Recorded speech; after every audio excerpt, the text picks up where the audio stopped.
So now, next up, T Ferguson and Patrick Jager.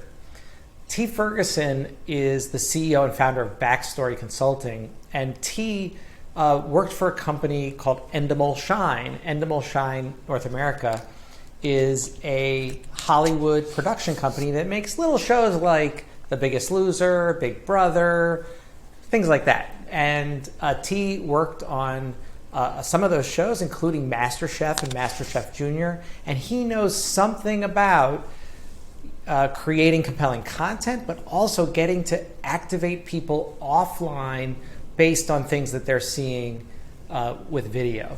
And so he has some really insightful things to share with you. And Patrick Jager is a video producer and consultant who has done a lot of work, really interesting work. But the thing that stands out for me is that he was a producer of the Democratic National Convention, the DNC. And if you watch that, you saw that there was a lot of pieces pre-recorded, mixed in with live pieces. And Patrick was responsible for a chunk of that. And he's going to tell you about it. So without further ado, welcome T Ferguson and Patrick Jager. Oh, Patrick, you just recently did some production work for the virtual DNC event. I did. How was that? It was really interesting. I've worked on several conventions over the years, and it is a very different thing putting together a virtual convention, as you can imagine. If for no other reason than an actual convention, so much of it you just throw it in a teleprompter, people walk on stage. Now everything had to be pre-produced, everything had to be scripted, everything had to be refined, which meant a lot more steps. And my job in particular was to do what are called protocol pieces. Protocol pieces are the things that would always be live, gabble in, gabble out. The invocation, the benediction, the Pledge of Allegiance, the Star Spangled Banner. The biggest thing I did, I think that really makes sense for this audience, is we did a Star Spangled Banner on the first night, which was a 57-person choir, one from each state and the territories. We conceived it, composed the music, cast it, auditioned it, shot it, all remote, mixed it, edited it, all in 3 weeks. And if you can imagine, being a convention, diversity was key in every spectra, but they also had to be able to harmonize. So the idea of gather voices from all over the country, actually all over the world, if you think about where some of our territories are, was very apt to what we were doing. We literally gathered those voices. And throughout the convention, my job, as it was, interestingly enough, I just finished the Academy of Country Music Awards. And there too, my job was to gather voices from around the country so that real people had a chance to react at a time when things feel very distant. So that was a really awesome and powerful experience. And the challenges, I will tell you, the hardest part was the challenges of people self-shooting.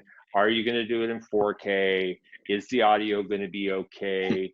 That was the type of stuff that weighed very heavily, because even though we wanted to feel natural, it also had to feel big enough to be truly a television event.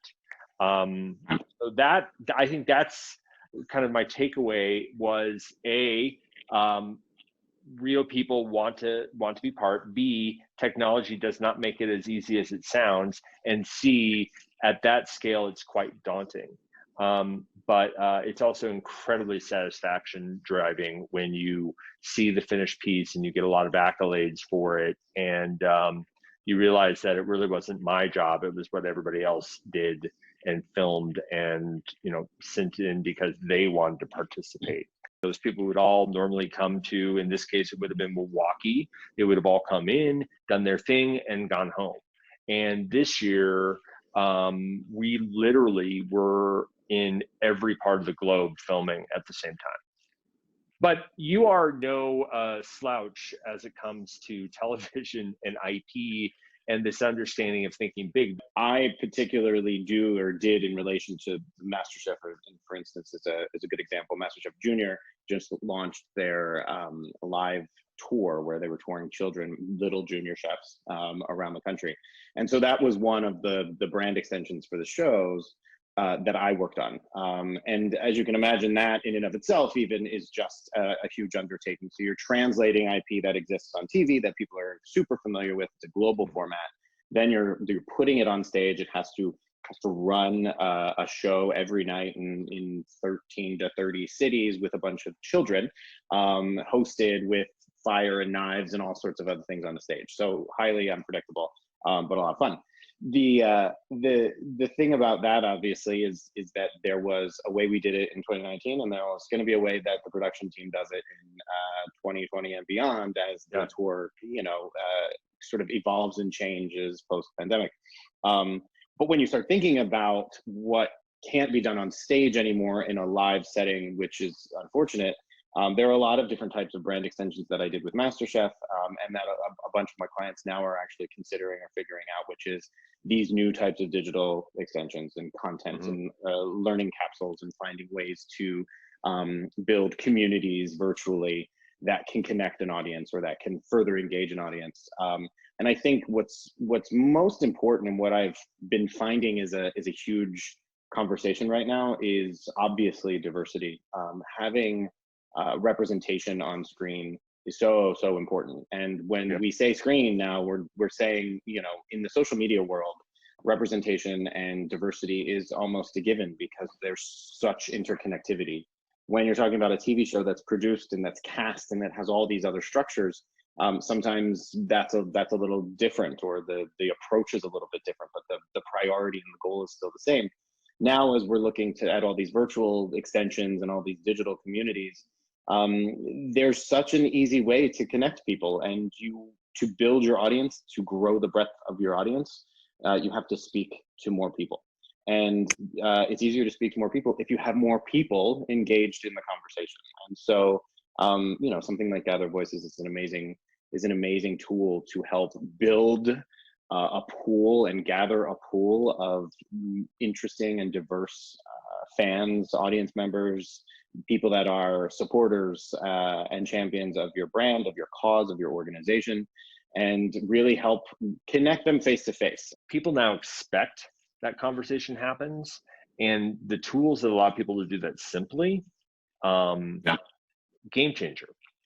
Yeah, for sure. And the one thing that is a bit of a struggle for everybody right now is that it's this non-dimensional sort of interaction here. And so everything seems to read the same, unless you're trying to go over the top and you're doing some sort of giant, VMA situation where you're bringing mega stars that have their own following, their own look, and with feel, helicopters and exactly. Right. So the one thing that can help make your content unique now is the uniqueness of the people in your content, and the variety of voices and faces and points of view. And that actually, I think, it's a really interesting time right now to say, look, we're stripping everything down to its bare bones, and now it's just us on these screens, and all of a sudden there can be so many different types of us now in a room and in a piece of content. We shot an episode of our video cast this week, the Distillery Live, the Distillery.live, if you're interested.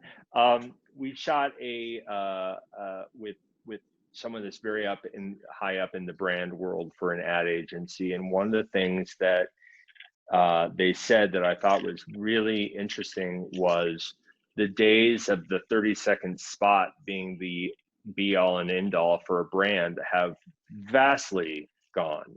Real people doing real things can get you such better engagement for such less money. The caution I have, and I think you and I have somewhat similar beliefs in this, is not to use this type of technology in a copycat or pandering way. Just because 18 other people have done something the same way doesn't necessarily mean you should. And you shouldn't use it to sound inauthentic. And I think some people No, are that's using this totally true. technology for that. Yeah, right now, I think it's key as a brand or an IP or an organization to double down on your messaging and your identity and your backstory, if you will, your mission statement. Really what you are, what you represent to your audience. When you're doing some sort of spot that's for the Super Bowl that airs in 6 months and that's launching a product that's specific to one demographic, yes, that's a huge spend, and yes, that's a huge audience, but now you can actually be dialed in and you can hear from real people in real time that are representative of what your mission and what your messaging is. When you can talk to your audience in real time and maybe use that interaction as then a social media thing that goes out that like, oh my God, they actually talked to me and it went on air and now I want to do that. That content studio approach of really micro-targeting what it means to be your brand and your content and your audience. COVID has made that, given us permission to do that so much faster. And everyone now has an ability to do it because, kind of like this speech, the norm now is this interaction through a camera. Yeah.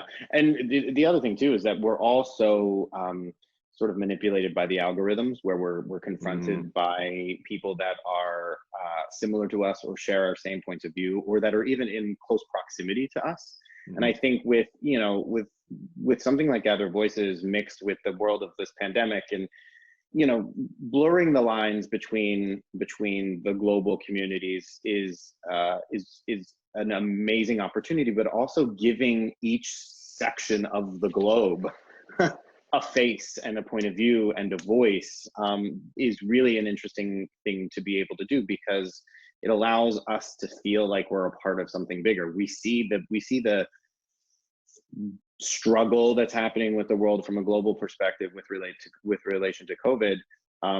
Something like Gather Voices brings some hope in being able to say, let's connect people and give them the ability to talk about their experience and their life, which is something that I think is really important in this day and age, to get outside of those local algorithms and those local bubbles that we're in. Gather Voices is a huge component of being able to help figure that out.